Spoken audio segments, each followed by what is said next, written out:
Good morning from Panhandle Outdoors, America's only daily outdoor TV show. Your source for fishing, hunting, and information for folks who enjoy the great outdoors. Now sit back, relax. It's Panhandle Outdoors. Good morning, folks. Welcome to Panhandle Outdoors. I'm Winston Chester. Glad you're here this morning. Got a big show lined up. But first, our weather brought to us by Haney Technical Center at the corner of Baldwin and Highway 77. Should be a little bit better today than it has been the last couple of days with the rain getting on through here, but it's only going to get up to 86, so we have a little cold front. 86 will be the high, low will be 78, and water temperature jump back up now, up around 89. So that's been interesting to watch it the last 2 to 3 weeks, how it's had a 4-degree variance from the same buoy within like a 2-week period. That's, to me, that fascinates me. The river reading is brought to us by Mountain Dew. Take it outside with Mountain Dew. We're looking at the Apalachicola Bluntstown. It's at a 3.4, pretty steady. Matter of fact, it's going to have a little bit of drop to it. But check out the Choctawhatchee at Caryville on the rise. It's gotten really high the last 24 hours. It's at 2.7 right now. It's getting on up to about 4 or 5. So Larry Brown, all you guys over there and girls from Bunker and all those little fish camps and all those real beautiful places y'all have, make sure you get your boots on now. Be ready for that high water. Tide chart brought to us by Kent Forest Lawn. We mentioned this yesterday. What a great week of tidal flow if you're fishing a bay system. It's going to be high 7:07 this morning. I mean, shortly, it's going to be high. It's going to start going out. So wait about 30, 45 minutes after it starts moving strong, and it should be some really nice fishing. The feeder creeks might be a little bit muddy, or, we had a lot of this rain and all, but it's still going to be a good tidal flow and a lot of movement. So just try to, move around and get some clear water, and you have better luck. Marine forecast, southwest at about 11, so pretty stiff breeze and about a 30 to 40% chance of rain today. Let's take our break and we'll be right back. All right, welcome back, folks. One of our goals here in Panhandle Outdoors is always just keep you informed on what's going on throughout the Panhandle.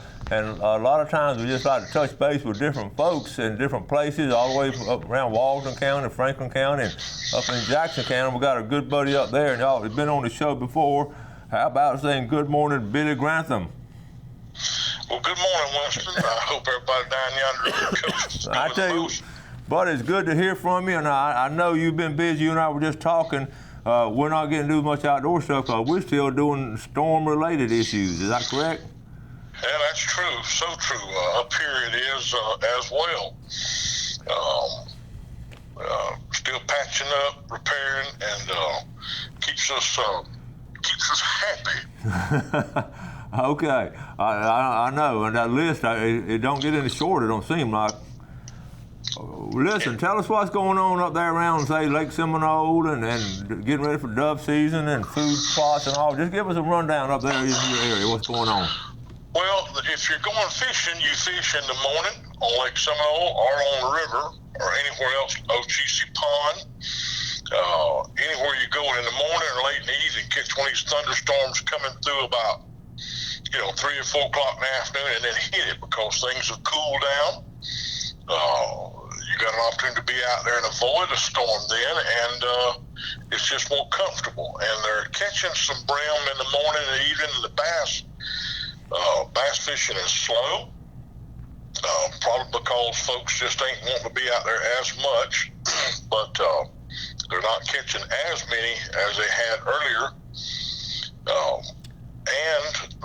Folks are beginning, I say folks are, I would recommend you begin to prepare your food plots if you can get in there, excuse me, because you're getting some rain now. Yes. I know people have been talking about that, but that's one of the problems, including myself. We can't really get back into it. So have you done yours? I got a picture of you doing yours right here. Well, fortunately, mine is in the back of a big field connected onto some other wooded property I've got. Some people are in the woods where they're hunting at, and I had to give up a hunt lease that I'd had for 25 years in Calhoun County because it was covered in timber. And so that's a problem for a lot of guys. They're out of the hunting business on their old spots, and they're probing looking for something else. Yeah. Appalachian Management Area has got lots of timber down. They've cut and gathered a lot of timber off of it. I was in there the other day hog hunting in there, and they have got over, now, if you ain't never been there, you don't understand it, over 100 acres of corn. I don't mean one patch, but I'm talking about dozens and dozens of fields that have got corn they've planted in there. Because I think Winston, the mast is not going to be as good as it has in the years past because so much of that stuff's down. That's a good idea. I hadn't thought about that, but you got a good point there. That makes sense. Well, I know here at my place, the pear trees and the fruit trees and nuts all around out here on the property, even the wooded persimmons didn't bear very well. Mm-hmm. And I've talked to some old timers, and they've noticed the same thing. And the reason I'm saying that is get out there and get your food plot out there now and get you something planted early on, be it a pea patch or what have you. So because the game is going to be looking for something to eat after cold weather. That's a great point right there. One more quick thing before we go. What about the doves shaping up? You seen any dove up that way? Oh yeah, there's some what they call residential dove here, but the food's plentiful. The farmers have planted lots of stuff. It should be routine, if not better, I think. It's my opinion. I planted about an acre of sunflowers on my property. Cool. Because there's one thing, I got some women right here in the neighborhood that wants to pick them. So when they get through picking them, we'll harvest what we can of them, and perhaps that and the wild game will appreciate them. Deer eat them up as well. You know that, don't you? That's an all-around plant right there, buddy. That's right. Makes a lot of people happy and a lot of animals happy. All right. Well, Billy, I appreciate that. It's good hearing from you, good talking to you, and appreciate you being on top of everything up there, and great talking to you. Okay, buddy. We'll see you. Later on, man. All right. Thanks, Billy. Billy Grantham up there in Sneeds, and just a true outdoorsman that works up there at Appalachian Management Area and just knows what's going on up there. I appreciate Billy a lot. Good to hear from him. Let's take a break. We'll be right back.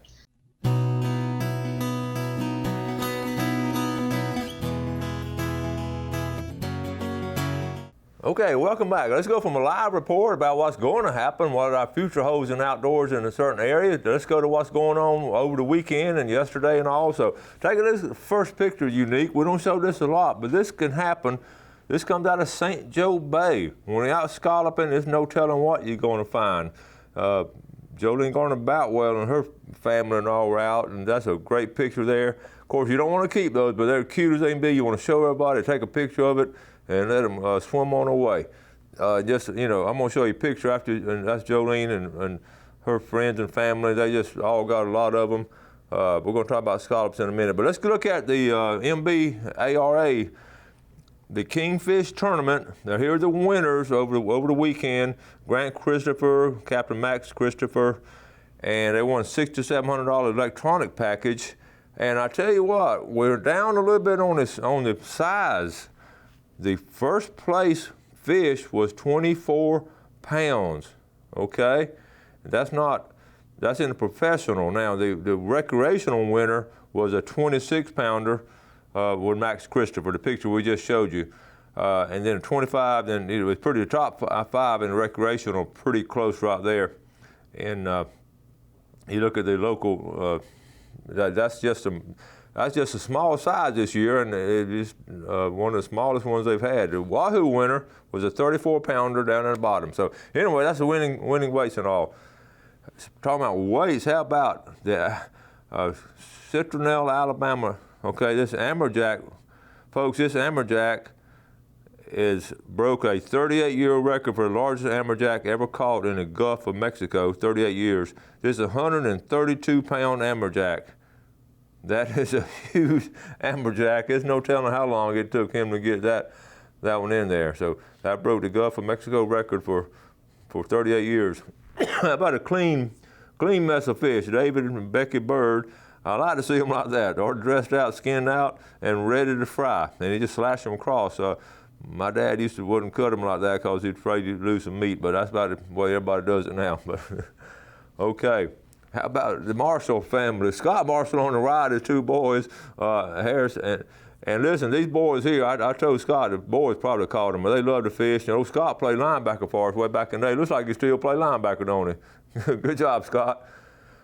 Do you recognize this guy, Fred Myers? Even a redfish expert can catch fish. I mean, catch fish and get scallops, okay? Fred took his family down there. They had a great time. And one of the things, too, I just meant to tell y'all when you're going out, try to take some kind of shade out there. This is Fred. There were 2 or 3 boats together. Take some shade, especially if we'll be cleaning it all. So any kind of shade. We have an umbrella, too. Okay, this is my picture. I was trying to show that rainbow was so much brighter, and I took a picture of it. It was not very bright, but I promise you, that rainbow right there in the center was just a beautiful, beautiful rainbow. I mean, it was gorgeous, but I don't know what happened to it. It faded on the picture. I showed this yesterday. I'm going to show it again today because I didn't get to talk about it. It's your own fault for eating the magnets. Okay, y'all understand what's going on. The dog ate the magnets, now the dog stuck to the refrigerator. I had to explain that to some people, okay? Hope you. Mexico Beach. Mark Deaton sent this. Now, is that not a beautiful sunset at Mexico Beach? You know, they were ground zero. They got hammered, and look at that sunset. It's still beautiful down there. Thank you, Mark Deaton, for sending that. Okay. Okay, that takes care of that. I want to give y'all a scallop update. I wrote some notes down. I showed scallops, and I mean, I've been tons of pictures on the scallops, and one of the reasons that there's just been so many, it's just been a bountiful year. And I wrote down some notes. I want to share some things with you, just my feelings, and keep in mind I've scalloped for a very long time, and I feel like I am an expert on it. I don't want to brag about it. I feel like I'm an expert on scallops. I really do. And I've been in the same area for a long time. I wrote down SOS at the top of my notes right here. SOS, save our scallops, okay? As a true outdoorsman, it's our responsibility to preserve the outdoor and our resources. And I think we all realize that if you're a true outdoorsman. So that's number one.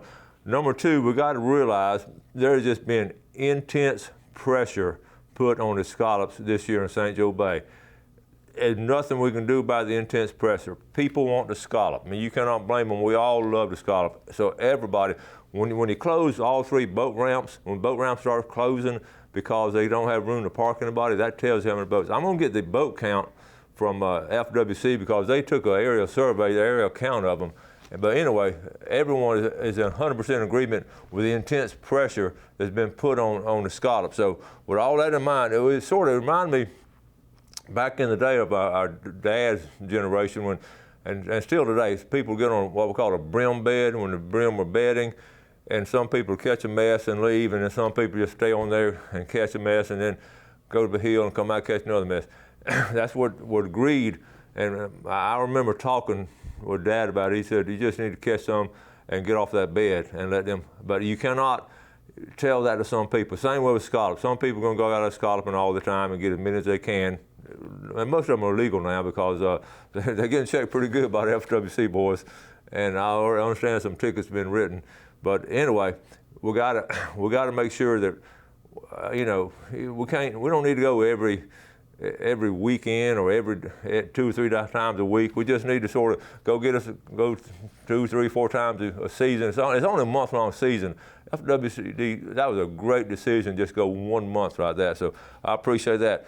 We've got to be proactive as outdoorsmen. I wrote down the P's.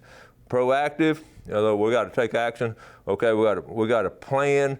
We got to plan on what we're going to do next season as outdoorsmen now. One thing we got to do is to help plant. Help plant the scallops. We got to realize with this much pressure, they're not going to be able to spawn as much, okay? One of the big things, I mentioned this the other day, what I've started doing several years back, you know, you have a big old sandy circle, you sort of go around that circle, you get most of them on the edge, everybody knows that, where the sand drops off.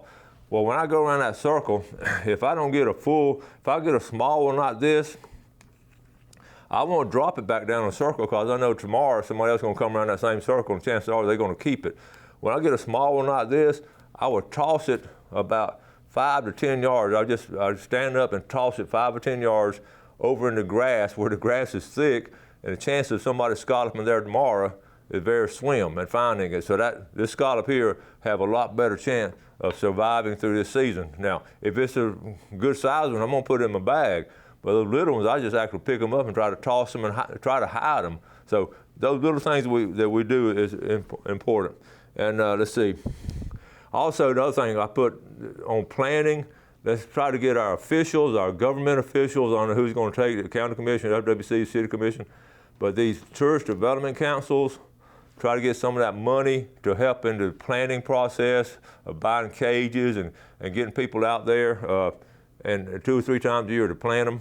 And also, this boat ramp money the city of St. Joe's getting, and because y'all have been a huge beneficiary of it, take some of that boat ramp money and put it into the scallop population somehow. I think that's a win-win for everybody. So I'm very concerned about the intense pressure that we've gotten this year on our scallops. I've only been one time. I promise I'm gonna go probably 2 more times if we get a chance. But I just know picture after picture after picture on Facebook, the common phrase, "We got our limit in less than 2 hours." That sentence right there has been repeated over and over in all the postings and people all over, which is good and exciting. The kids are having a great time, but we just can't continue to hit it that hard year after year without doing something proactive to keep feeding, to keep that population up. Okay, let's take a break. We'll be right back.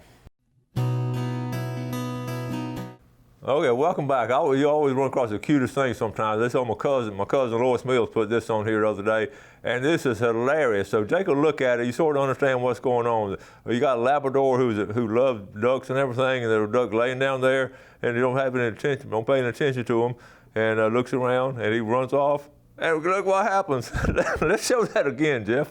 Okay, so you got a situation where there it looks like a dead duck, and the Labrador looks like he's got him under control and everything, a little loud puppy, and he gets lose interest. So the loud puppy just sort of runs off, boom. I don't know. Hope you. I get a kick out of something like that. That's funny to me. Looks like fishing game times today, brought to us by Blue Water Outriggers. We're looking at 10:08 to 12:08, right here in the middle of the day. It's going to be an excellent time, dodge these storms and all, but remember the tide is moving really strong. The Choctaw River is going up. The Apalachicola River is in great shape. So also from 10:38 to 12:38 tonight. Okay, now I want to go ahead and set up tomorrow's video. This is interesting. I want to give you a little bit of background to it. It's on Grover Davis. If you are familiar with the situation, we lost Grover Davis over the weekend. He'd been sick quite some time, and Grover was instrumental in the fishing industry. His dad was George Davis, right here on the top right here, and then it was Joe Ed, Duck, and Grover that got the Queen Fleet and going. And you know the story. Great story in the book if you haven't had it. Well, the other 2 boys had passed away, and Grover passed away at the age of 77, and I was able to go to the visitation and also the funeral. It was just a special time, and what Grover did for the marine industry was just fascinating, but more important, what kind of quality of man Grover was. And it was just, and so tomorrow's video, Grover called me. I got to know him real well. I did interview after interview with him because he was my tie-in to the Davis family. His sister was also alive at the time, so I was able to talk to her. And he gave me some great pictures, and we had some great stories. And over the years, he'd invite me, and we'd see each other some. And then in 2013, he called me and said, "Winston, I'm going to have all the old captains. I'm just going to have an old-time fish fry for all the old captains and all the folks that used to be around St. Andrew and Captain Anderson Marina. We're going to have that here at our place, and I want you to come and I'd be a part of it." So I went out there. It was a thrill because I videoed the whole thing, and they sat at a table, and Grover was the MC, and everybody shook hands and hugged, and it was a once in a lifetime situation where you really looked at the heritage and history of the maritime industry here in the Florida Panhandle, and had all those guys together, and some of the ladies that worked in the cooks and all. It was just a fascinating time. So that's what's going to be on the video tomorrow. Keep in mind also, one of the things I didn't learn this, I listened at the funeral. Grover survived Category 5 hurricane when Camille hit. You know, they went out. If you read the story, they went out there to Mississippi when Camille was coming ashore, and they were actually on the waterfront when Camille hit and knocked the boat off the rack. It was an amazing story. It's a great story in the book. Actually, he did the same thing here.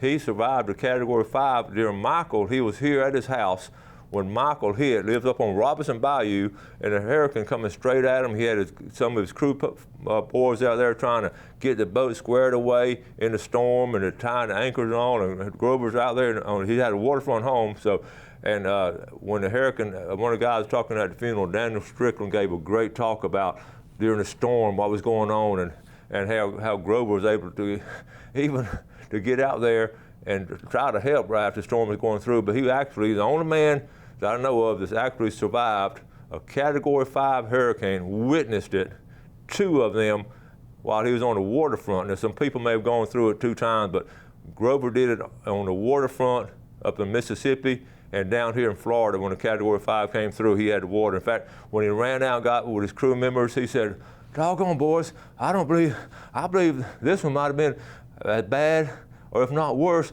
than Category 5 Camille." So he had the only guy I ever know, but what a great guy. His funeral service was awesome, had so many good testimonials and all. So tomorrow's show, and we're going to talk later on, Rick Corley, got to talk to him, got a great story on him, but we lost a legend of the industry when we lost him. So I had a lot more stuff to talk about. I just wanted to set up tomorrow's video because you're going to really enjoy it. You're going to see some of the old timers I talk about. Most of the guys in there have passed on now. Some of them are still around, and we'll try to get up with them later on. So just be aware of that. Also, well, I don't have time to get into it. I wrote this down. Be careful of lightning. You saw that lightning storm where that tree, where they got struck over there in the golf match over there in Georgia, where you saw that lightning streak come down. Don't get around a tree when it's lightning, okay? Don't take your boat up there on the bank when it's lightning. Just try to stay low. All right, we got to wrap it up. We got that show tomorrow, then we got some other important stuff coming on too. So y'all have a great day. Thank y'all for watching our show. We always appreciate the viewership. Do something good today for your fellow man, and God bless. Thanks for watching America's only daily outdoor TV show, Panhandle Outdoors with Winston Chester, featuring hunting, fishing, and other activities and information to help you enjoy the great outdoors. Join us next time for Panhandle Outdoors.